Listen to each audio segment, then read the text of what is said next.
Celui qui chuchotait dans les ténèbres, par Howard Phillips Lovecraft. Gardez bien présent à l'esprit que je ne vis à la fin aucune horreur se commettre sous mes yeux. Dire qu'un choc mental détermina mes conclusions, cette dernière goutte d'eau qui me fit quitter en toute hâte la ferme isolée d'Ackley et la nuit dans une voiture prise d'autorité traverser les régions sauvages des collines rondes du Vermont, serait méconnaître le plus clair de ma dernière aventure. Malgré toutes les parts que j'ai prises aux investigations et aux hypothèses de Henry Ackley, malgré ce que j'ai vu, entendu et l'impression frappante que j'en ai ressentie, je ne saurais démontrer, même maintenant, si mes abominables déductions étaient justes ou fausses. Car au fond, la disparition d'Ackley ne prouve rien. On n'a rien trouvé de suspect chez lui, à part les traces de balles sur la maison et à l'intérieur. On aurait pu croire qu'il était simplement parti se promener dans les collines et n'était pas revenu. Rien ne révélait même qu'il avait eu un visiteur, ni que ses machines et ses horribles cylindres avaient jamais été entreposés dans le cabinet de travail. La frayeur mortelle de tant de vertes collines et de ce ruissellement sans fin des eaux entre lesquelles il était né et avait grandi ne prouvait rien non plus, car des milliers de gens sont sujets à de telles craintes morbides. L'excentricité d'ailleurs aurait suffi à expliquer son comportement étrange et ses angoisses de ces derniers temps. Toute l'affaire commença en ce qui me concerne avec de mémorables inondations sans précédent dans le Vermont, qui survinrent le 3 novembre 1927.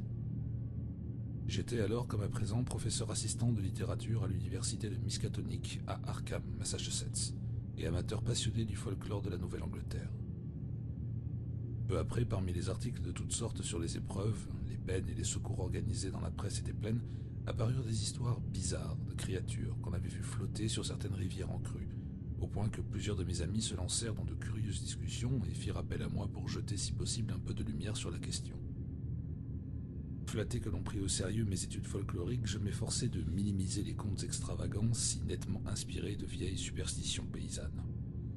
Je m'amusais d'entendre des gens cultivés soutenir que ces rumeurs pouvaient être fondées sur la déformation de quelques mystérieuses réalités. La plupart de ces bruits me parvinrent par des coupures de journaux, mais l'un, de source orale, fut transmis à un de mes amis par une lettre de sa mère venant de Hardwick, dans le Vermont. Dans tous les cas, la description concordait pour l'essentiel, même si elle semblait se référer à des origines différentes. L'une de la rivière Winooski, près de Montpellier, une autre de la West River dans le comté de Windham, en aval de Newfane, et une troisième dans la Passumpsic, comté de Caledonia, en amont de Lyndonville. Naturellement, beaucoup d'articles isolés en mentionnaient d'autres, mais finalement tout paraissait se ramener à ces trois sources. Chaque fois, les gens du pays disaient avoir vu une ou plusieurs bêtes très bizarres et inquiétantes dans les eaux tumultueuses qui ruisselaient du haut des collines désertes, et l'on avait tendance en général à les rattacher à un cycle légendaire primitif, presque oublié, que les vieux exhumaient pour la circonstance. Ce que les gens croyaient avoir vu étaient des formes organiques assez différentes de celles qu'ils connaissaient. Il y avait eu évidemment beaucoup de corps humains charriés par les eaux pendant cette période tragique. Mais ceux qui décrivaient les formes étranges étaient absolument sûrs qu'elles n'étaient pas humaines, malgré quelques ressemblances superficielles de taille et de contour. Il ne s'agissait pas non plus, disaient les témoins, d'une sorte d'animal connu dans le Vermont. Ces créatures rosâtres d'environ 5 pieds de long avaient un corps de crustacés portant une énorme paire de nageoires dorsales, d'ailes membraneuses, et plusieurs groupes de membres articulés, plus une espèce d'ellipsoïde enroulé sur lui-même, couvert d'une multitude d'antennes très courtes et qui tenaient lieu de tête.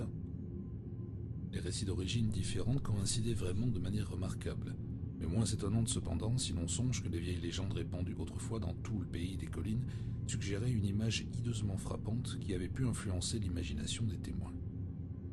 Je conclus donc que ces témoins, habitants simples et naïfs du fond des bois, avaient aperçu les corps meurtris et gonflés d'hommes et d'animaux de ferme dans les eaux tourbillonnantes, et les souvenirs confus d'anciennes traditions leur avaient fait prêter à ces pitoyables cadavres un caractère monstrueux. Le vieux folklore, ambigu, nébuleux et en grande partie délaissé par la génération actuelle, était des plus singuliers et reflétait manifestement l'influence des contes indiens plus anciens encore. Je les connaissais bien sans jamais avoir pourtant visité le Vermont par le rarissime monographie d'Eli Davenport qui comprend toute la documentation recueillie de sources orales avant 1839 auprès des plus vieux habitants de l'État. Ces documents d'ailleurs recoupaient étroitement les récits que j'avais moi-même entendus chez les paysans dans les montagnes du New Hampshire. En bref, ils évoquaient une race secrète d'êtres monstrueux, embusqués quelque part dans les collines lointaines, dans les bois profonds des plus hauts sommets et les vallées obscures où coulent les ruisseaux descendus de sources inconnues. On les apercevait rarement, mais on connaissait des preuves de leur présence par ceux qui s'étaient aventurés plus loin que de coutume sur les pentes de certains monts ou au fond des gorges abruptes que les loups eux-mêmes évitaient. Il y avait d'étranges empreintes de pieds ou de pinces dans la boue, au bord des ruisseaux et des terres stériles, et de singuliers cercles de pierres autour desquels l'herbe était détruite, et dont ni la disposition ni la forme ne semblaient tout à fait naturelles. Il y avait aussi au flanc des collines des cavernes de profondeurs inconnues. L'entrée en était fermée par des rochers, probablement pas par hasard. Et un grand nombre d'empreintes étranges y menaient et en revenaient, si toutefois on pouvait exactement déterminer la direction de ces empreintes. Le pire était que les créatures avaient vu des gens audacieux très rarement dans la pénombre de vallées écartées et les bois épais sur des apics au-delà des limites de l'ascension normale. C'eût été moins inquiétant si les descriptions éparses des monstres n'avaient pas si bien concordé. En l'occurrence, presque toutes présentaient plusieurs points communs. Ces créatures, selon elles, étaient des sortes d'énormes crabes rouges clairs portant plusieurs paires de pattes et de grandes ailes de chauve-souris au milieu du dos. Elles marchaient parfois sur toutes leurs pattes, ou bien sur la paire postérieure seule, utilisant les autres pour transporter de gros objets de natures incertaines. On les surprit une fois en grand nombre, toute une troupe, qui passait à gué un cours d'eau forestier peu profond, 3 par 3, en rang bien ordonné. On vit même un spécimen en vol, s'étant élancé dans la nuit du sommet nu d'une colline solitaire. Elle disparut dans le ciel après un grand battement d'ailes qui se profila un instant sur la pleine lune. D'une façon générale, ces monstres paraissaient disposés à laisser les hommes en paix. Néanmoins, on leur attribuait de temps à autre la disparition d'individus téméraires, particulièrement de personnes qui avaient bâti leur demeure trop près de certaines vallées ou trop haut sur certaines montagnes. On finit par savoir qu'il était imprudent de s'installer dans certaines localités, et ce sentiment persista bien après que sa cause fut oubliée. Les gens venaient voir avec un frisson des apics du voisinage quand ils n'avaient plus le souvenir du nombre de colons perdus, et du nombre de fermes réduites en cendres sur les pentes basses de ces farouches sentinelles vertes. Mais si d'après les légendes primitives, ces créatures semblaient n'avoir attaqué que ceux qui troublaient leur retraite, de plus récentes évoquaient leur curiosité à l'égard des humains, et leur tentative pour établir des avant-postes secrets dans notre monde.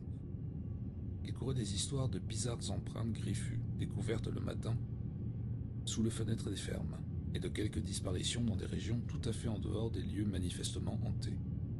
Des histoires aussi de voix bourdonnantes, imitant la parole humaine qui faisaient de surprenantes propositions aux voyageurs solitaires sur les routes et les chemins dans les bois profonds, et d'enfants affolés de terreur par ce qu'ils avaient vu ou entendu là où la forêt primitive serrait de près les avant-goûts.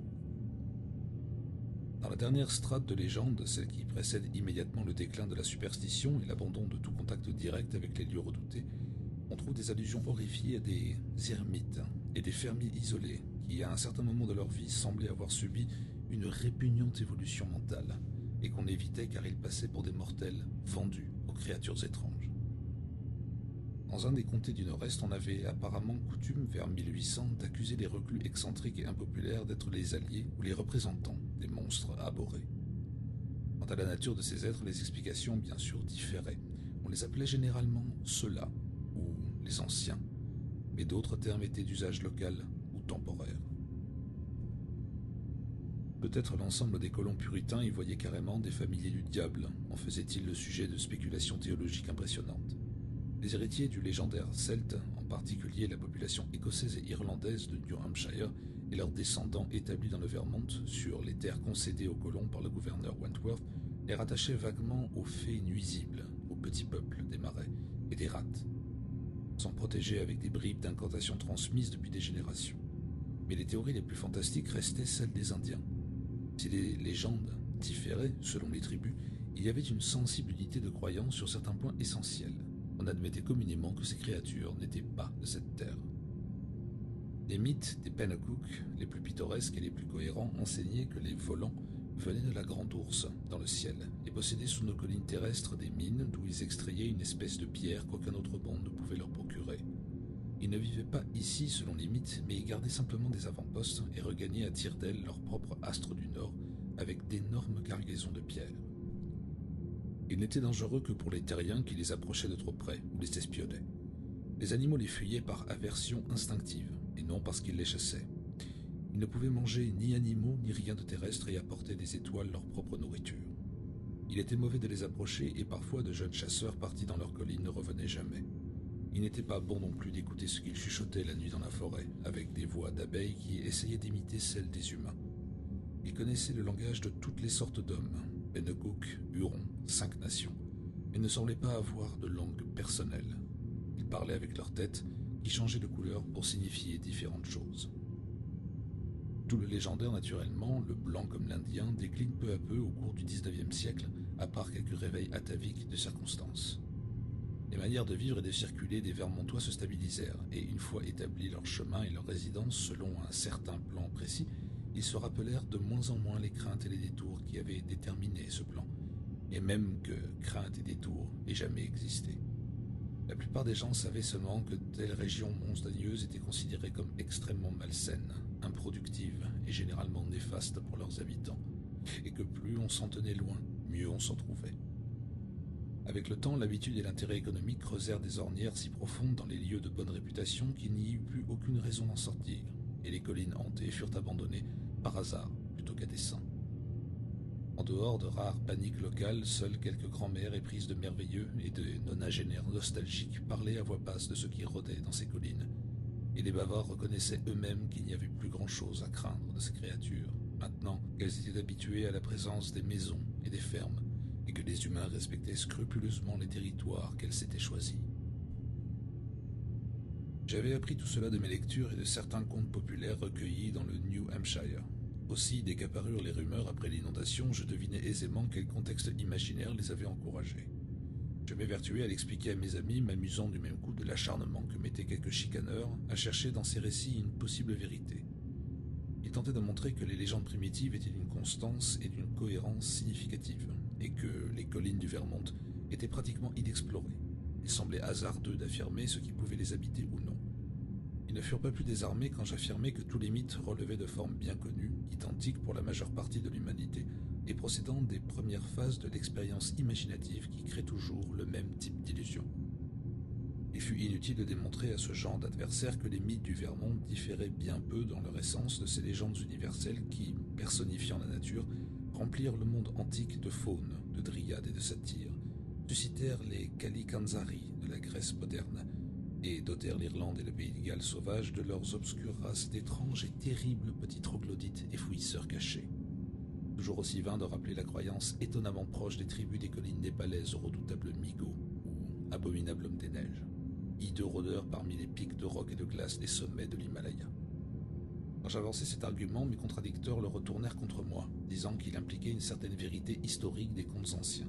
Il prouvait l'existence réelle d'une curieuse race terrestre très ancienne, contrainte à se cacher par l'arrivée et la domination des hommes, et qui pouvait très bien avoir survécu en petit nombre jusqu'à une époque relativement récente, ou même jusqu'à la nôtre. Plus je me moquais de ces théories, plus ses amis les soutenaient obstinément, ajoutant que même sans l'héritage légendaire, les rapports récents étaient trop nets, cohérents, détaillés, et si sensés dans leur expression prosaïque qu'on ne pouvait pas les négliger complètement. 2 ou 3 extrémistes exaltés allèrent jusqu'à trouver plausibles les vieux contes indiens qui attribuaient aux êtres mystérieux une origine extraterrestre, citant les livres extravagants de Charles Fort selon lesquels des voyageurs d'autres mondes et de l'espace interstellaire ont souvent visité la Terre. La plupart de mes adversaires néanmoins étaient simplement des romantiques qui prétendaient faire passer dans la vie réelle la tradition fantastique du petit peuple, aux aguets popularisés par les admirables récits d'horreur d'Arthur Machen.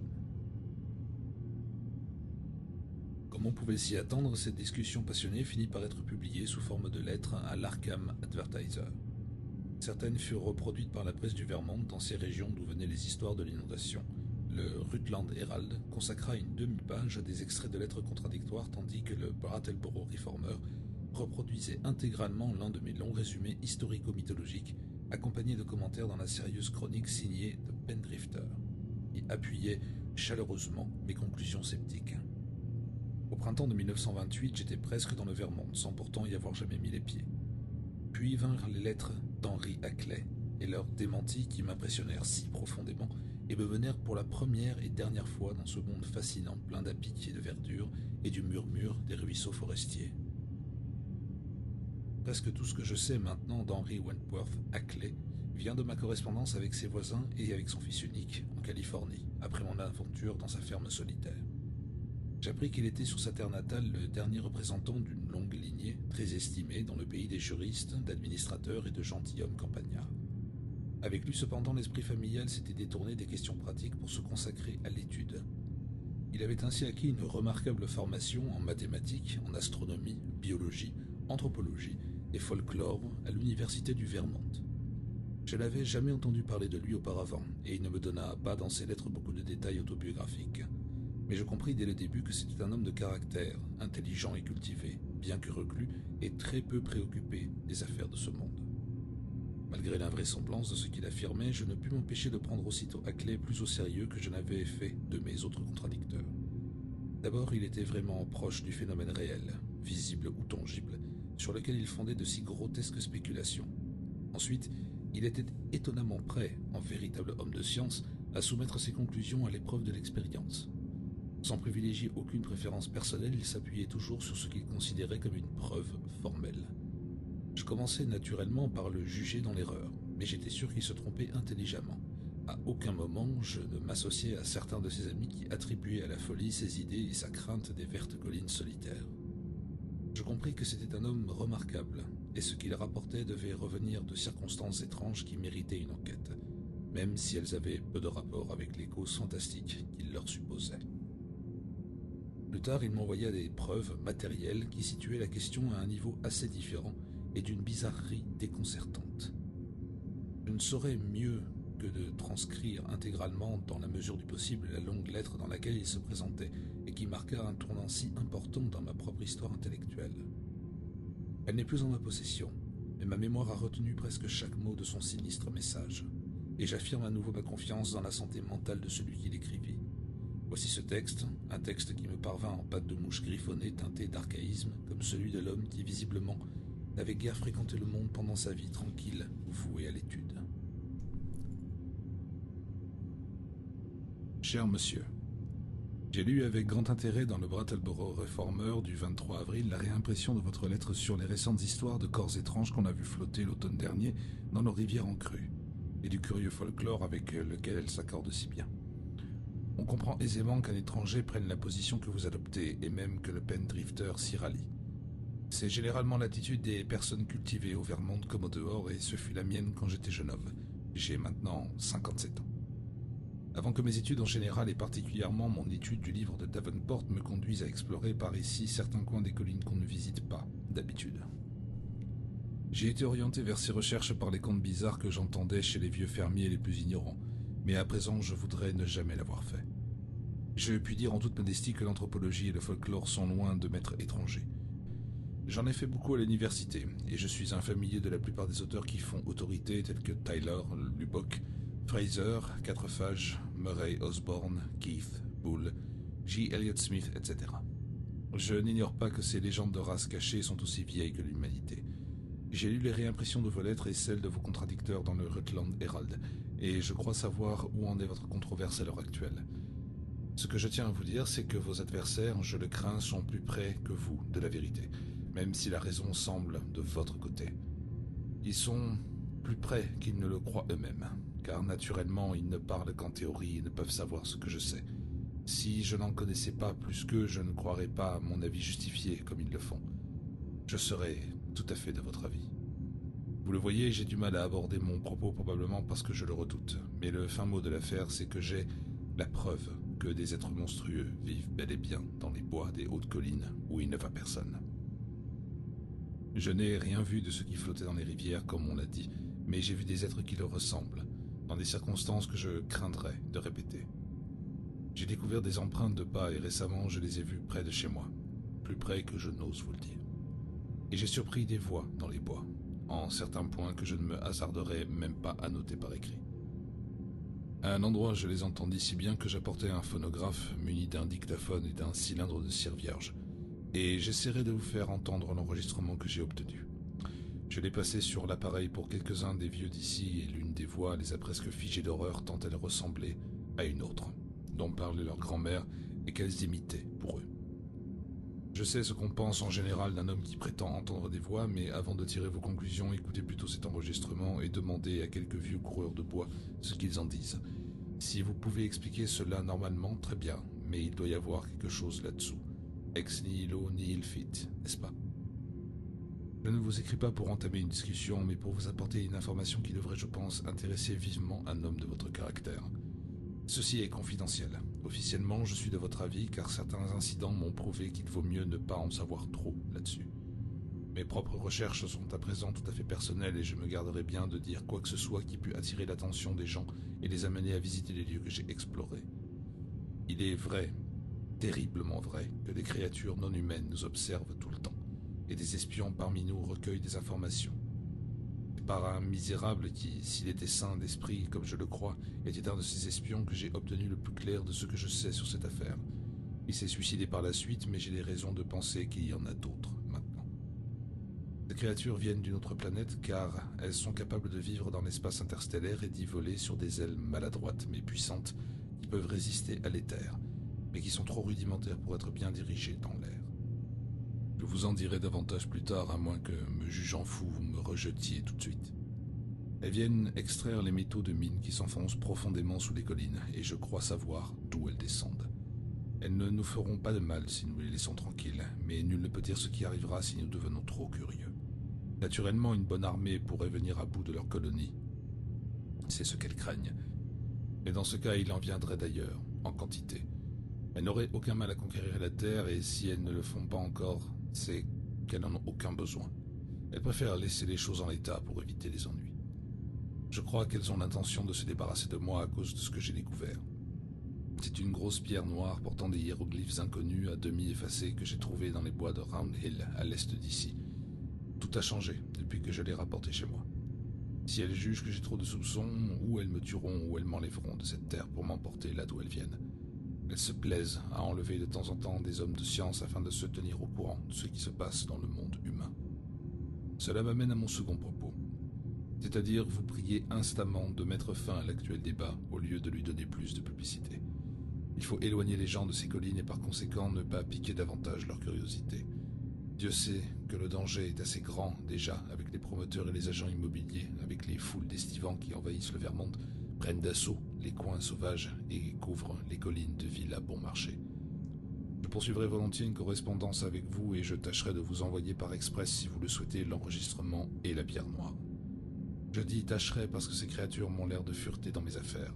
Il y a une ferme près du village, un individu maussade et sournois nommé Brown, qui me semble être leur espion. Elles essaient peu à peu de me couper de notre monde parce que j'en sais trop sur le leur. Leur façon de suivre mes faits et gestes tient du prodige. Vous pouvez aussi bien ne jamais recevoir cette lettre. Je serai sans doute obligé de quitter ce pays pour aller vivre chez mon fils, à San Diego, en Californie, si les choses s'aggravent. Mais il n'est pas facile d'abandonner les lieux où vous êtes né et où votre famille a vécu pendant 6 générations. Et puis, comment oser vendre cette maison à qui que ce soit maintenant qu'elle a attiré l'attention de ces créatures? J'ai l'impression qu'elles tentent de reprendre la pierre noire et de détruire l'enregistrement, mais je les en empêcherai si je le peux. Mes gros chiens policiers les tiennent toujours en respect car elles en sont encore peu nombreuses et maladroites dans leurs mouvements. Comme je l'ai déjà dit, leurs ailes ne sont guère utilisables pour les vols de courte durée sur Terre. Je suis sur le point de déchiffrer cette pierre, au prix de terribles difficultés, et votre connaissance du folklore pourrait m'aider à combler certaines de mes lacunes. Vous devez tout savoir sur les effroyables mythes antérieurs à la venue de l'homme sur Terre, les cycles de Yog-Sothoth et de Cthulhu, auxquels fait allusion le Necronomicon. J'en ai consulté une fois un exemplaire et j'ai appris que vous en conserviez un sous clé dans la bibliothèque de votre université. Pour conclure, Monsieur Wilmarth, je pense que nos recherches respectives pourraient nous permettre de nous aider beaucoup l'un l'autre. Je ne voudrais pas vous faire courir le risque et je crois devoir vous prévenir que détenir la pierre et l'enregistrement ne serait pas de tout repos. Mais vous jugerez à mon avis que cela en vaut la peine dans l'intérêt de la science. Je descendrai en voiture à Newfane ou Brattleboro pour envoyer ce que vous voudrez bien recevoir, car les services postaux m'y semblent plus sûrs. Je dois dire que je vis maintenant absolument seul car je ne peux plus garder aucun domestique. Ils refusent de rester à cause des créatures qui essaient la nuit d'approcher de la maison et font aboyer les chiens sans arrêt. Je me félicite de ne pas m'être engagé ainsi dans cette affaire du vivant de ma femme, car elle en serait devenue folle. Dans l'espoir que je ne suis pas trop important et que vous déciderez d'entrer en rapport avec moi plutôt que de jeter cette lettre au panier comme les divagations d'un fou, je suis très sincèrement vôtre, Henry W. Ackley. PS, je vais tirer quelques épreuves supplémentaires de certaines de mes photographies qui confirmeront, je pense, plusieurs des points que j'ai abordés. Les vieux les trouvent monstrueusement fidèles. Je vous les enverrai bientôt, si elles vous intéressent. Il serait difficile de décrire mes sentiments à la première lecture de cet étrange document. Normalement, j'aurais dû rire bien davantage de ces extravagances que des théories beaucoup plus modérées qui m'avaient précédemment mis en joie. Or, quelque chose dans le ton de la lettre me la fit paradoxalement prendre au sérieux. Non que j'ai cru un instant à la race cachée venue des étoiles dont on me parlait mon correspondant, mais après les premiers doutes sévères, j'en vins bizarrement à me convaincre de sa santé mentale et de sa sincérité face à un phénomène authentique, bien qu'anormal et singulier, qu'il ne pouvait expliquer autrement que par ce recours à l'imaginaire. Ce qu'il pensait était impossible, me dis-je, mais d'un autre côté cela valait certainement une enquête. L'homme paraissait se monter la tête et s'affoler sans mesure à propos d'on ne sait quoi, mais comment croire que ce fût tout à fait sans objet? Il était si précis et logique à certains égards, et après toute son histoire coïncidait de façon très curieuse avec certains mythes anciens, même les plus extravagantes légendes indiennes. Il est vraiment surpris des voix inquiétantes dans les collines et vraiment trouvé la pierre noire dont il parlait, c'était parfaitement possible, malgré les conclusions insensées qu'il en avait tirées. Conclusions probablement suggérées par l'homme qui se prétendait l'espion des êtres venus d'ailleurs et s'était plus tard suicidé. On pouvait aisément en déduire que cet homme-là devait être complètement fou, mais sans doute avec des éclairs de logique apparente et pervertie qui avaient convaincu le naïf Ackley, déjà préparé à ce genre de choses par ses études de folklore, que son histoire était vraie. Quant aux derniers incidents, son incapacité à garder des domestiques prouvait que les voisins d'Ackley, paysans plus modestes et aussi convaincus que lui de la présence la nuit autour de la maison de créatures surnaturelles, les chiens, eux, aboyaient pour de bon. Et puis, comment ne pas croire qu'il avait enregistré ces voix comme il le disait? Cela devait avoir un sens, soit des bruits d'animaux qui évoquaient à s'y méprendre des voix humaines, ou le langage de quelques ruines humaines cachées errant de nuit à travers bois et quasiment ravalées au niveau de l'animal. De là, mes pensées revinrent à la pierre noire des hiéroglyphes et à tout ce qu'elle pouvait signifier. Et que dire des photographies qu'Ackley m'offrait de m'envoyer et que les vieux avaient trouvées si terriblement convaincantes. En relisant ces pattes de mouche, je ressentis comme jamais combien mes adversaires crédules pouvaient être plus forts que je ne l'avais cru. Finalement, peut-être existait-il dans ces collines maudites de ces parias étranges et, qui sait, héréditairement difformes, même s'il n'y avait pas, ainsi que le voulait le folklore, cette race de monstres nés des étoiles. Mais alors la présence de corps insolites dans les cours d'eau en crue ne serait pas tout à fait invraisemblable. Était-il trop présomptueux de supposer que les vieilles légendes comme les récits actuels reposaient sur autant de réalité? Mais même en nourrissant ces doutes, j'avais honte qu'une bizarrerie aussi délirante que la lettre insensée d'Ackley ait pu les faire naître. Je finis par lui répondre sur un ton amical, d'intérêt, en demandant plus de détails. Sa réponse arriva presque par retour de courrier. Elle contenait, comme promis, un certain nombre de photos, de paysages et d'objets illustrant ce qu'il voulait dire. Jetant un coup d'œil sur ces clichés en les tirant de l'enveloppe, j'éprouvais un curieux sentiment de peur et d'une présence de l'interdit, car même si la plupart étaient floues, elles avaient un pouvoir diablement suggestif qu'accentuait leur authenticité de photographie. Des liens optiques réels avec ce qu'elles représentaient et le résultat d'un procédé de transmission impersonnel, exempt de préjugés, d'erreurs ou de mensonges. Plus je les regardais, plus je comprenais que j'avais eu raison de prendre au sérieux Ackley et son histoire. Ces images apportaient la preuve définitive que quelque chose dans les collines du Vermont dépassait infiniment les limites de nos connaissances et de nos croyances communes. La pire de toutes était une empreinte de pas, vue prise en plein soleil sur un sol boueux au sommet d'un plateau désert. Ce n'était pas un misérable trucage, je le vis aussitôt, car les cailloux et les brins d'herbe nettement dessinés dans le champ de vision indiquaient très précisément l'échelle et excluaient l'éventualité d'une habile double pose. J'ai parlé d'empreinte de pas, mais empreinte de pince serait plus exact. Aujourd'hui encore, je peux à peine la décrire sinon comme une hideuse évocation de crabe dont l'orientation restait douteuse. La trace n'était ni fraîche ni très profonde, mais semblait avoir à peu près la taille d'un pied d'homme. D'une masse centrale partaient des directions opposées des paires de pinces dentelées, dont on ne pouvait deviner l'usage, si toutefois l'ensemble était exclusivement un organe de locomotion. Une autre photographie, une pose prise dans une ombre dense, montrait l'entrée d'une caverne sous bois fermée par un rocher arrondi de forme régulière. Devant, on discernait sur le sol nu un ressaut de traces singulières, et quand je l'examinais avec la loupe, j'eus la conviction qu'il s'agissait des mêmes empreintes que sur le cliché précédent. Un troisième cliché représentait une sorte de cercle druidique de pierre levée au fait d'une colline sauvage. Autour du cercle mystérieux, l'herbe était très foulée et arrachée, bien que je n'ai pu y déceler aucune empreinte, même avec la loupe.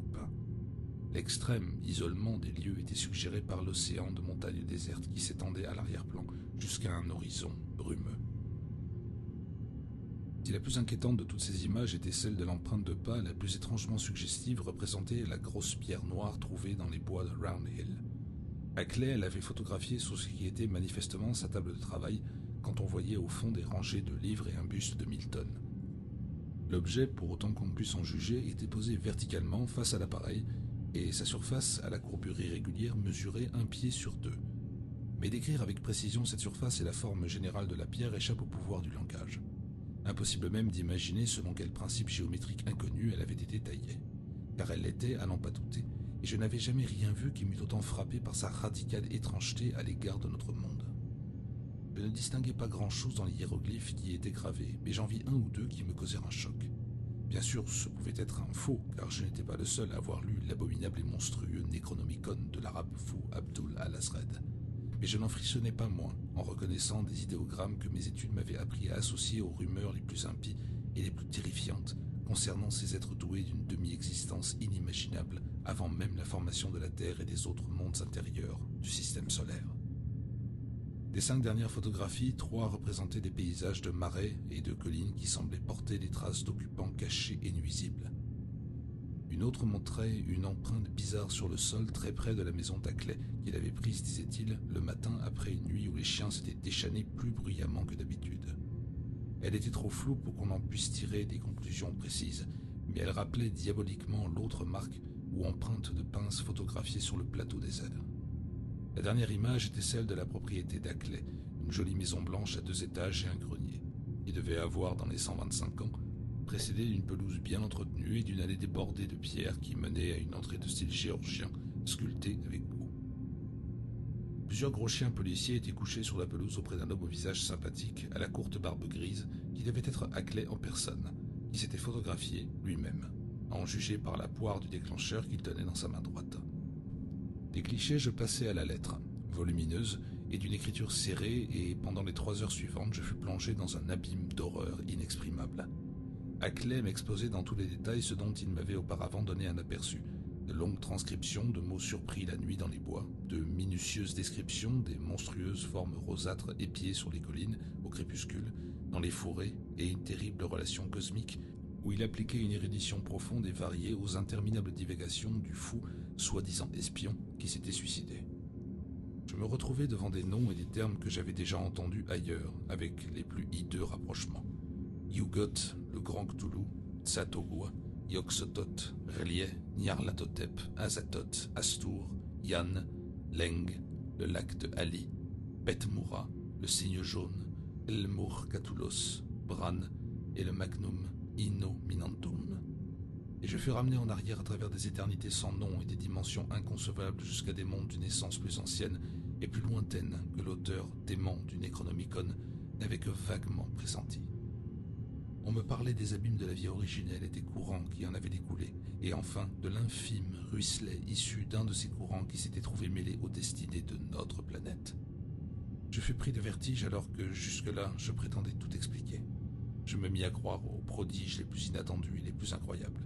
L'accumulation des preuves décisives était énorme et terriblement accablante, et l'attitude froidement scientifique d'Ackley, à 100 lieues de celle d'un fou, d'un fanatique, d'un excité ou même d'un hyper-imaginatif, eut un effet foudroyant sur ma pensée et mon jugement. Quand j'eus achevé l'effroyable lettre, je comprenais les craintes qui maintenant l'obsédaient, et j'étais prêt à faire tout ce qui était en mon pouvoir afin d'éloigner les gens de ces collines sauvages et hantées.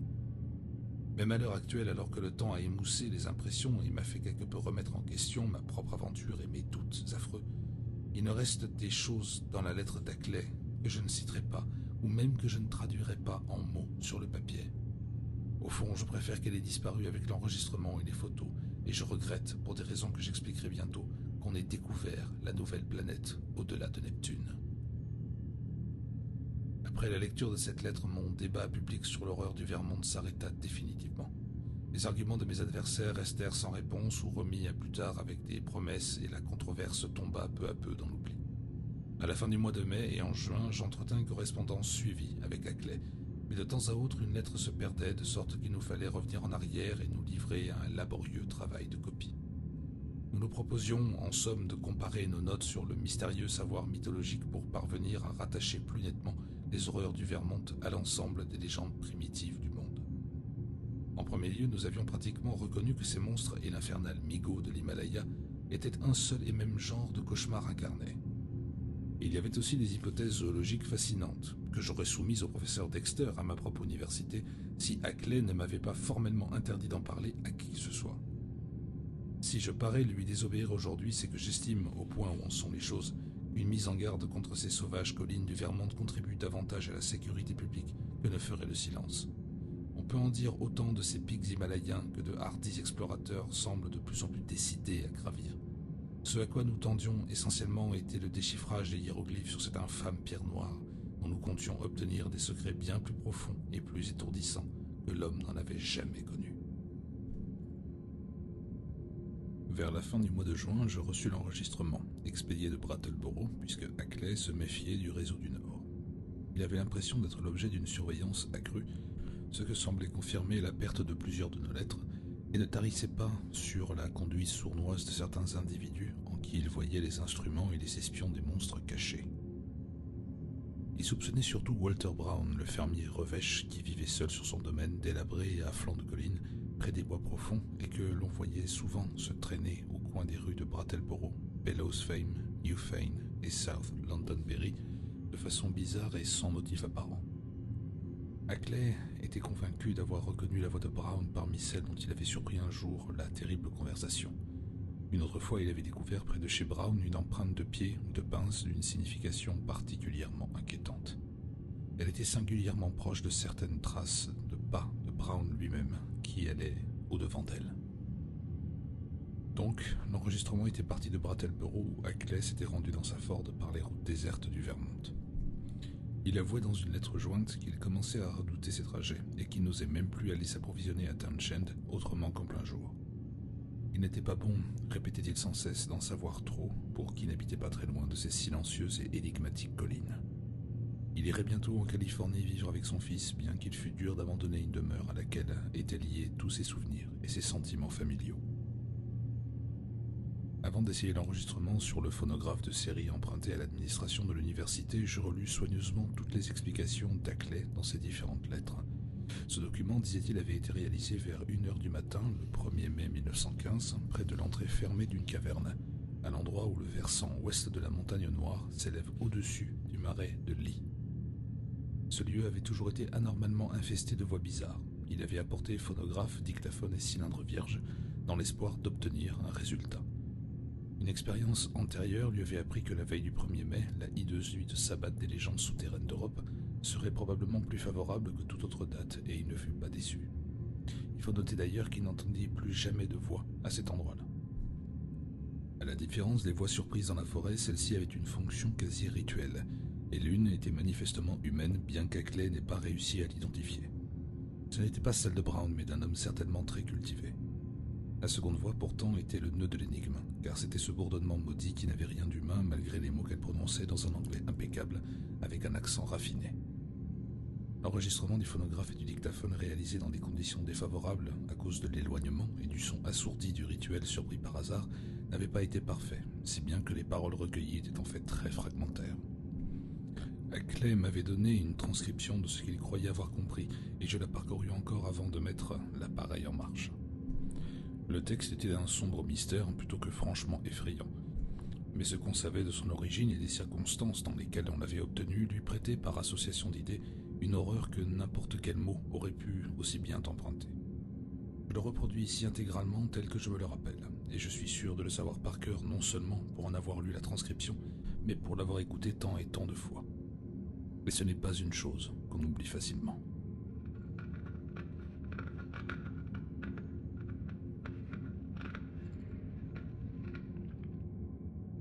Et le seigneur des forêts, jusqu'à et les présents des hommes de Leng, ainsi des abîmes de la nuit aux gouffres de l'espace, et des gouffres de l'espace aux abîmes de la nuit, loué soit à jamais le grand Cthulhu, et Tzatogwa, et celui qui ne doit pas être nommé. Loué soit-il à jamais, et l'abondance soit au bouc noir des forêts.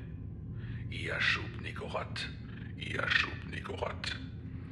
Et il est devenu que le seigneur des forêts étant 7 et 9 au pied des marches d'Onyx, tribut apportée à celui de l'abîme, Azathoth, lui de qui tu nous as enseigné les merveilles, sur les ailes de la nuit, par-delà l'espace, loin par-delà. Ce Lando Yugot est la dernière née, roulant solitaire dans les terres noires. Allez parmi les hommes et instruisez-vous de leurs usages afin que celui de l'abîme puisse savoir. À Nyarlathotep, le puissant messager, tout doit être rapporté, et il prendra la ressemblance des hommes, le masque de cire et la robe qui dissimule, et il descendra du monde des 7 soleils pour narguer. Nyarlathotep, grand messager, dispensateur d'étranges joies pour Yugot à travers le vide, père des millions d'élus, chasseur sur la piste. Tels sont les mots que je m'apprêtais à écouter quand je mis le phonographe en marche. Ce fut avec un peu de crainte réelle et de répugnance que je poussai la manette et entendis le grattement préliminaire de la pointe de saphir. Puis je fus heureux que ces premières paroles faibles et fragmentaires viennent du voix humaine. Une voix douce, cultivée, dont l'accent rappelait celui de Boston, et qui n'était certainement pas celle d'un natif des collines du Vermont. En tendant l'oreille, pour percevoir les sons désespérément confus, il me sembla reconnaître exactement le texte soigneusement transcrit par Ackley. La psalmodie continuait de cette douce voix bostonienne. Iashub Minigurat, le bouc aux 1000 chevaux. Et puis j'entendis arriver l'autre voix. À cet instant, je frémis rétrospectivement en songeant au choc que je reçus, préparé comme je l'étais pourtant par les lettres d'Ackley. Ceux à qui j'ai depuis parlé de cet enregistrement veulent n'y voir qu'imposture ou folie, mais s'ils avaient pu entendre cette maudite voix elle-même ou lire l'essentiel des missives d'Ackley, surtout la seconde, encyclopédique et terrifiante, je dis qu'ils penseraient tout autrement. En fin de compte, il est infiniment dommage que je ne lui ai pas désobéi en faisant entendre ce document à d'autres. Il est infiniment dommage aussi que toutes ces lettres soient perdues. Pour moi, sous le coup de ma première impression des sons réels et de ce que je savais de l'arrière-plan et des circonstances, cette voix était monstrueuse. Elle suivit rapidement la voix humaine pour les réponses rituelles, mais dans mon imagination, c'était un écho morbide, volant à travers d'inconcevables abîmes à partir d'inconcevables enfers d'outre-monde. Voilà plus de 2 ans que j'écoutais pour la dernière fois cet abominable cylindre de cire, mais en ce moment même, comme à tout moment, j'entends encore le faible et diabolique bourdonnement, tel qu'il me parvint la première fois. Iashub Nigorat. Bien que cette voix résonne toujours à mes oreilles, je n'ai jamais été capable de l'analyser assez pour en donner une description frappante. C'était comme le vrombissement d'un insecte gigantesque et répugnant, lourdement modulé à l'image du langage articulé d'une espèce étrangère. Et je suis persuadé que les organes qui le produisaient ne ressemblaient à rien aux organes vocaux de l'homme, ni à ceux d'aucun mammifère. Il y avait des singularités de timbre, de registre, d'harmonique qui situaient ce phénomène entièrement en dehors de la sphère de l'humanité et de la vie terrestre. Son apparition soudaine, cette première fois, me laissa stupéfait, et j'écoutais le reste de l'enregistrement dans une sorte de confusion distraite. Quand vint le long passage de bourdonnement, j'éprouvai avec une intensité accrue le sentiment d'infini sacrilège qui m'avait frappé pendant sa première intervention plus courte. Enfin, le document prit fin, brusquement, au milieu d'une phrase exceptionnellement nette de la voix bostonienne. Je restai assis, stupide, et le regard fixe, longtemps après que la machine se fût arrêtée d'elle-même. Faut-il dire que je repassais bien des fois cet épouvantable enregistrement et que je tâchais d'en faire l'analyse et le commentaire exhaustif dans un échange de lettres avec Ackley. Il serait aussi inutile qu'alarmant de répéter ici toutes nos conclusions. Je dirais seulement que nous étions d'accord sur la certitude d'avoir trouvé une clé à l'origine des pratiques les plus répugnantes des mystérieuses religions primitives de l'humanité. Il nous semblait évident aussi qu'il existait des alliances très anciennes et compliquées entre les créatures cachées venues d'ailleurs et certains membres de la communauté humaine. Quelle en était l'étendue en leur état actuel? Était-il comparable à celui des premiers âges? Nous n'avions aucun moyen de le savoir. Mais il y avait place au mieux pour une infinité de spéculations horribles. Un lien immémorial et terrible existait à différents niveaux entre l'homme et l'infini innommé. Les êtres blasphématoires qui apparaissaient sur la Terre venaient, disait-on, de la ténébreuse planète Yugot, à la limite du système solaire. Et celle-ci n'était que l'avant-poste surpeuplé d'une redoutable race interstellaire dont l'origine devait se trouver très au-delà du grand cosmos connu, le continuum espace-temps einsteinien. Nous continuions cependant à discuter de la pierre noire et du moyen le plus sûr de l'envoyer à Arkham. Hackley jugeant qu'il serait imprudent pour moi de lui rendre visite sur le théâtre de ses recherches cauchemardesques. Pour une raison ou pour une autre, il craignait de confier l'objet à n'importe quel moyen de transport ordinaire ou prévisible. Il décida finalement de le porter lui-même à Bellows Falls et de l'envoyer sur le réseau Boston-Maine par Keene, Winchendon et Fitchburg. Même si cela l'obligeait à emprunter des voies plus solitaires à travers bois et collines que la grande route de Brattleboro. Quand il avait expédié l'enregistrement du phonographe, il avait vu, près du bureau des express de Brattleboro, un individu dont la mine et les manières n'étaient vraiment pas rassurantes. L'homme cherchait visiblement à parler avec les employés et avait pris le train qui emportait le colis. Hackley avouait qu'il s'était inquiété jusqu'à ce que je lui apprenne que son envoi était bien arrivé. Vers cette époque, la deuxième semaine de juillet, une autre de mes lettres se perdit, ainsi que je l'appris par un message angoissé d'Hackley. Il me pria après cela de ne plus lui écrire à Townshend, mais d'adresser tout le courrier poste restante à Brattleboro, où il irait très souvent, soit avec sa voiture, soit par le car, qui remplaçait depuis peu le service des voyageurs sur la ligne de chemin de fer devenue insuffisante. J'ai compris que son inquiétude s'aggravait car il me raconta avec force détail que les chiens aboyaient de plus en plus par les nuits sans lune et qu'au matin, il en trouvait parfois des empreintes fraîches de pince sur la route et dans la boue de son arrière-cour. Il me parla une fois d'une véritable armée d'empreintes face à un front tout aussi dense et résolu de pattes de chien, et il m'envoya, à l'appui, une photo affreusement troublante. C'était au lendemain d'une nuit où les animaux s'étaient surpassés en abois et hurlements. Le matin du mercredi 18 juillet, je reçus un télégramme de Bellows Falls m'informant que Hackley m'expédiait la pierre noire sur le réseau B&M par le train numéro 5508 partant de Bellows Falls à 12h15, heure légale, pour être à la gare du nord de Boston à 16h12. Je calculais qu'elle arriverait à Arkham le lendemain, à midi au plus tard, et en conséquence, je restais chez moi toute la matinée du jeudi pour la recevoir. Mais ne voyant rien venir, à midi passé, je téléphonai au bureau des express où l'on m'apprit qu'il n'y avait aucun colis pour moi. En proie à une vive inquiétude, j'appelai alors le responsable des express à la gare du nord de Boston et je ne fus guère surpris d'apprendre qu'on n'avait rien vu venir. Le train numéro 5508 était arrivé la veille avec 35 minutes de retard, mais sans caisse à mon adresse. L'employé promit toutefois de faire une enquête et je terminai la journée en envoyant à Hackley un télégramme de nuit pour lui expliquer la situation. Avec une remarquable diligence, le bureau de Boston me téléphona le lendemain après-midi ce qu'il venait d'apprendre. Le préposé aux express sur le train 5508 s'était rappelé un incident qui pouvait avoir un rapport avec mon colis égaré. Une discussion avec un paysan roux, maigre, à la voix très bizarre, pendant un arrêt du convoi à Keene, New Hampshire, peu après 1h de l'après-midi. L'homme, disait-il, était très inquiet au sujet d'une lourde caisse qu'il prétendait attendre, mais qui ne se trouvait ni dans le train ni dans les registres de la compagnie. Il s'était présenté sous le nom de Stanley Adams, et sa voix curieusement voilée et bourdonnante avait étrangement étourdi et endormi l'employé qui écoutait.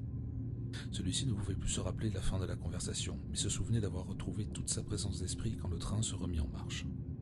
Le responsable de Boston ajoutait que cet employé était un jeune homme tout à fait digne de confiance, aux antécédents connus, et depuis longtemps au service de la compagnie.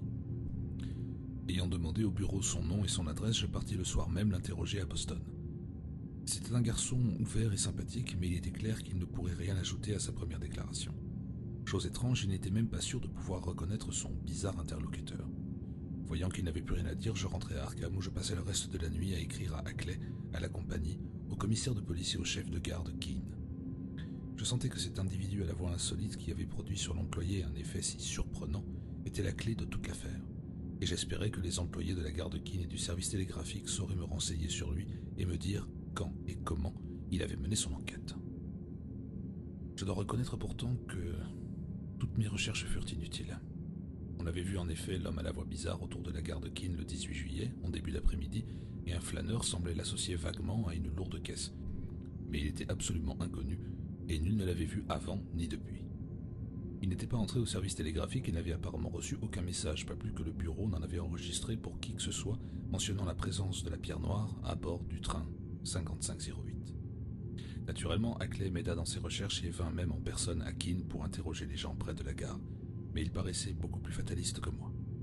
Voyant dans la perte de la caisse une conséquence grave et menaçante des conjonctures inévitables, il n'en avait fait aucun espoir de la retrouver. Il parla des indéniables pouvoirs télépathiques et hypnotiques des créatures des collines et de leurs agents, et laissa entendre dans une lettre que la pierre, à son avis, n'était déjà plus sur cette terre. Quant à moi, j'étais furieux, car j'avais senti que ces vieux hiéroglyphes à demi effacés offraient au moins une chance de découverte sérieuse et stupéfiante. J'en aurais gardé une amère obsession si les lettres suivantes d'Ackley n'avaient aussitôt révélé une nouvelle phase de l'horrible mystère des collines qui retint immédiatement toute mon attention. Les créatures inconnues annonçaient à Clay une écriture lamentablement tremblée commençait à le cerner avec une nouvelle résolution. Les aboiements nocturnes des chiens lorsque la lune était voilée ou absente devenaient atroces, et l'on avait essayé de l'attaquer sur les routes solitaires qu'il lui fallait emprunter de jour. Le 2 août, allant au village en voiture, il avait trouvé un tronc d'arbre en travers de son chemin à un endroit où il franchissait un coin de forêt très touffu. Les abois sauvages des gros chiens qui l'accompagnaient ne disaient que trop ce qui le guettait sans doute dans les parages. Il n'osait pas penser à ce qui serait arrivé sans les chiens, mais il ne sortait plus jamais sans au moins un de ses 2 fidèles et puissants gardiens. D'autres incidents se produisirent sur la route le 5 et le 6 août. Une fois, un coup de fusil avait éraflé sa voiture, et une autre, les hurlements des chiens trahirent des présences impies sous des arbres. Je reçus le 15 août une lettre terrifiée qui me bouleversa et me fit souhaiter qu'il renonce à ses réticences de solitaire et fasse appel à la police. La nuit du 12 au 13 avait été épouvantable. On avait tiré des coups de feu aux abords de la ferme, et le matin, 3 chiens sur 12 avaient été retrouvés morts. Il y avait sur la route des milliers d'empreintes de pinces, et parmi elles les empreintes humaines de Walter Brown. Ackley avait téléphoné à Brattleboro pour avoir d'autres chiens, mais la communication fut coupée sans qu'il ait pu dire grand-chose. Il alla plus tard en ville avec sa voiture et apprit que des ouvriers du téléphone avaient trouvé le câble principal sectionné à l'endroit où il traverse les collines désertes au nord de Newfane. Mais il rentrait chez lui avec 4 beaux chiens et plusieurs boîtes de cartouches pour son fusil de gros calibre. La lettre était écrite du bureau de poste de Brattleboro et elle me parvint très rapidement. À dater de ce jour, j'abandonnai vite mon attitude scientifique dans cette affaire pour une inquiétude personnelle. J'avais peur pour Ackley dans sa ferme solitaire, loin de tout, et je craignais un peu pour moi-même maintenant que je m'étais mêlé du singulier mystère des collines. L'affaire aussi s'étendait. Allait-elle m'aspirer et m'engloutir? En répondant à sa lettre, je le pressais de chercher de l'aide et suggérais de le faire moi-même s'il n'agissait pas. Je proposais d'aller en personne dans le Vermont, malgré son opposition, pour l'aider à exposer la situation aux autorités compétentes. En retour, je ne reçus que le télégramme suivant venant de Bellows Falls. « Apprécie votre attitude, mais ne peut rien faire. Ne prenez pas initiative qui ne pourrait que nuire aux deux. Attendre explication. Henry Ackley. » Mais l'affaire se corsait. Après ma réponse au télégramme, je reçus d'Ackley un mot tremblé et surprenant disant que non seulement il n'avait jamais envoyé le télégramme, mais n'avait pas reçu la lettre à laquelle il était censé répondre. Une enquête rapide à Bellows Falls lui apprit que le message avait été déposé par un homme bizarre aux cheveux roux et à la voix singulièrement voilée et bourdonnante. Il n'en sut pas davantage. L'employé lui montra le texte original griffonné au crayon par l'expéditeur, mais l'écriture lui était tout à fait inconnue. Il fallait noter que la signature était mal orthographiée, Ackley, sans le second E. Certaines conjectures s'imposaient, mais la situation était si critique qu'il ne s'arrêtait pas à les développer. Il parlait d'autres morts de chiens immédiatement remplacés et d'échanges de coups de feu qui devenaient la règle chaque nuit sans lune. Les empreintes de Brown et celles d'au moins 1 ou 2 humains chaussés se mêlaient régulièrement aux empreintes de pinces sur la route et dans l'arrière-cour de la ferme. Ackley reconnaissait que cela devenait aussi une sale histoire, et il lui faudrait avant longtemps rejoindre son fils en Californie, qu'il arrive ou non à vendre la vieille propriété. Mais il n'était pas facile de quitter le seul endroit où l'on se sentait vraiment chez soi. Il fallait tenir encore un peu. Peut-être ferait-il fuir les intrus, surtout s'il abandonnait ouvertement toute tentative de découvrir leur secret. Je lui répondis aussitôt en renouvelant mon offre de lui rendre visite pour l'aider à convaincre les autorités de l'extrême péril où il se trouvait. Dans sa réponse, il semblait moins opposé à ce projet que son attitude jusqu'alors l'aurait fait croire, mais il voulait tenir encore un peu, le temps de mettre ses affaires en ordre et s'habituer à l'idée de quitter la maison natale qu'il aimait avec une passion presque maladive. Les gens voyaient d'un très mauvais œil ses études et ses recherches, et mieux vaudrait partir discrètement, sans jeter le trouble dans le pays, et répandre le doute sur son équilibre mental. Il en avait assez, avouait-il, mais il valait mieux se retirer dignement, si possible. Cette lettre me parvint le 28 août, et j'adressai à Ackley une réponse aussi encourageante que je le pus. Réconfort efficace semblait-il, car en accusant réception de mon mot, il rapporta moins de sujets de terreur. Il n'était guère optimiste pourtant, convaincu que seule la période de pleine lune tenait les créatures à l'écart. Il espérait qu'il n'y aurait pas trop de nuits nuageuses, et parlait vaguement de prendre pension à Brattleboro dès que la nuit décroîtrait. Je lui répétais mes encouragements, mais le 5 septembre arriva une nouvelle missive qui s'était croisée avec la mienne. Il n'était plus question cette fois de réponse apaisante. Étant donné son importance, je crois devoir la reproduire intégralement, autant que je puisse me rappeler ces mots tremblés. En voici l'essentiel. Lundi. Cher Wilmarth. Post-scriptum plutôt désespérant de ma dernière lettre. La nuit passée a été très nuageuse, sans pluie pourtant, et pas un rayon de lune n'a filtré. C'était l'horreur, et je pense que la fin est proche, contrairement à ce que nous espérions. Après minuit, quelque chose a atterri sur le toit de la maison et les chiens se sont précipités pour voir ce que c'était. Je les entendais bondir en tous sens en faisant claquer leurs mâchoires, puis l'un d'eux réussit à sauter sur le toit à partir de l'aile la plus basse. Il y eut là un terrible combat et je perçus un bourdonnement effroyable que je n'oublierai jamais. Puis ce fut une odeur abominable. Presque en même temps, des balles brisaient les vitres, me manquant de peu. Je pense que le gros des troupes des collines s'approcha de la maison quand les chiens furent dispersés par l'incident du toit. J'ignore encore ce qu'il y avait en haut, mais je crains que ces créatures n'apprennent à diriger de mieux en mieux leurs ailes spatiales. J'éteignis la lumière en me servant des fenêtres comme des meurtrières et je balayai de coups de fusil toute la tour de la maison, à une hauteur suffisante pour ne pas toucher les chiens. Cela mit fin à l'attaque, et dans la matinée je trouvai dans la cour de grandes flaques de sang auprès des mares d'un fluide vert et visqueux qui dégageait la pire odeur que j'ai jamais sentie. Je grimpai sur le toit où j'en trouvai encore davantage. 5 chiens avaient été tués, et je crains d'en avoir abattu un moi-même en visant trop bas, car il était touché dans le dos. Je vais remplacer les vitres brisées, puis j'irai chercher d'autres chiens à Brattleboro. Les employés du chenil doivent me prendre pour un fou. Vous posterez un autre mot plus tard, et serez sans doute prêt à partir dans une semaine ou deux, mais cette idée me tue. En hâte, Ackley. Mais ce ne fut pas la seule lettre d'Ackley à croiser la mienne. Le lendemain matin, le 6 septembre, j'en avais une autre, un griffonnage affolé cette fois, qui me démoralisa complètement au point de ne plus savoir que dire ou faire. Je ne peux qu'en donner le texte aussi fidèlement que le permettra ma mémoire. Mardi.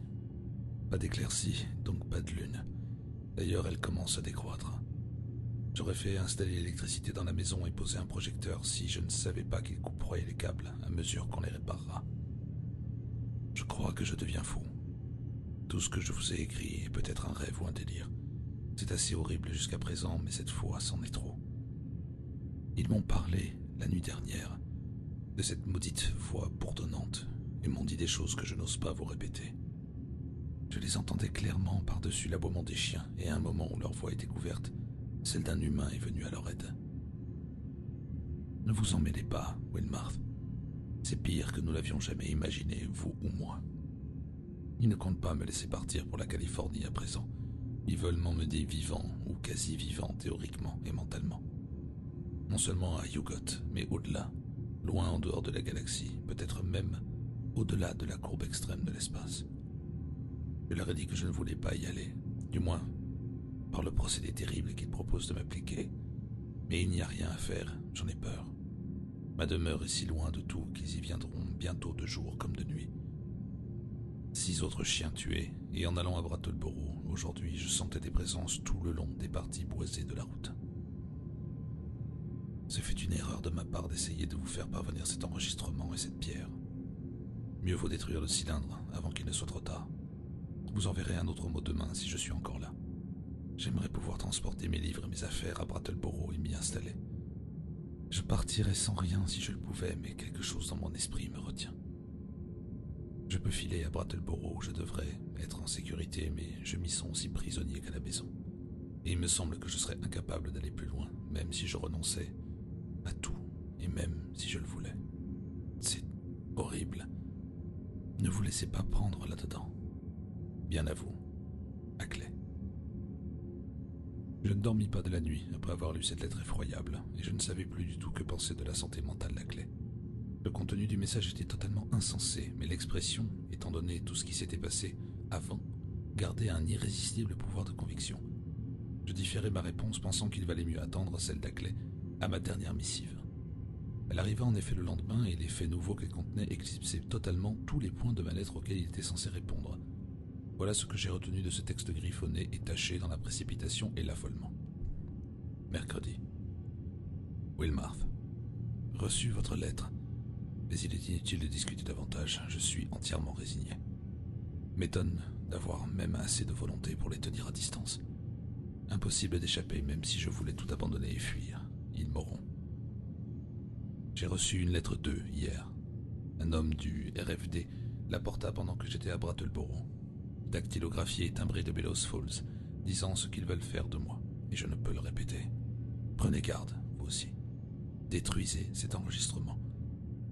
Toujours des nuits nuageuses, et la lune décroît sans cesse. Si j'avais osé demander du secours, cela pouvait me rendre à ma volonté, mais tout ce qui risquerait à venir me traiterait de fou s'il n'avait pas d'épreuve. Impossible de demander aux gens de venir sans donner de raison. Plus de contact avec personne, et depuis des années. Je ne vous ai pas dit le pire, Wilmarth. Armez-vous de courage avant de lire ceci, car vous allez avoir un choc. Pourtant, je dis la vérité. Voilà. J'ai vu et touché une de ces créatures, ou une partie de l'une d'elles. Grand Dieu, mon ami, c'est abominable.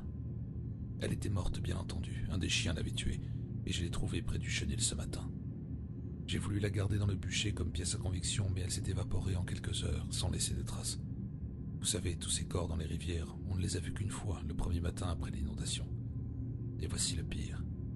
J'ai essayé de la photographier pour vous, mais quand j'ai développé le film, on n'y voyait que le bûcher. De quoi était-elle faite? Je l'ai vue et touchée, et elles toutes des empreintes. C'était pourtant bien fait d'une matière quelconque, mais de quelle sorte? La forme est indescriptible. C'était un crabe géant qui portait à l'endroit où serait une tête d'homme une pyramide de nœuds ou d'anneaux charnus, d'un tissu épais et visqueux, et couvert d'antennes. Ce fluide vert et gluant est leur sang, ou leur suc, et il doit y en avoir sur Terre davantage chaque minute. Walter Brown a disparu. On ne l'a pas revu flâner au carrefour habituel dans les villages des environs. J'ai dû le toucher d'un coup de fusil, mais il semble que ces créatures essaient toujours d'emporter leurs morts et leurs blessés. Arrivé en ville sans encombre cet après-midi, mais je crains qu'ils ne commencent à relâcher leur surveillance, parce qu'ils sont sûrs de me tenir. J'écris ceci à la poste de Brattleboro. C'est peut-être un adieu. Si c'est cela, écrivez à mon fils, George Goodenough, à Clay, 176 Pleasant Street, San Diego, Californie. Mais ne venez pas ici. Écrivez au garçon si vous n'avez rien de moi dans une semaine et suivez les nouvelles dans les journaux. Je vais jouer mes 2 dernières cartes, s'il me reste assez de volonté. D'abord, essayez les gaz asphyxiants sur les créatures. Je possède les produits chimiques nécessaires et j'ai fabriqué des masques pour moi et les chiens. Puis, si cela ne donne rien, avertir le shérif. On peut m'enfermer si l'on veut dans un asile d'aliénés, cela vaudrait mieux pour moi que ce que veulent me faire ces choses. Peut-être pourrais-je amener les policiers à examiner les empreintes autour de la maison. Elles ne sont pas très nettes, mais je les retrouve tous les matins. Je crois néanmoins qu'ils m'accuseraient de quelque supercherie, car les gens me prennent tous pour un drôle de type. Il faut essayer que quelqu'un de la police fédérale passe une nuit ici et voie par lui-même, mais les créatures pourraient bien l'apprendre et rester à l'écart cette nuit-là. Elles coupent les fils chaque fois que je veux téléphoner la nuit. Les employés du téléphone trouvent cela très bizarre et pourraient en témoigner, à moins qu'ils n'aillent imaginer que je les coupe moi-même.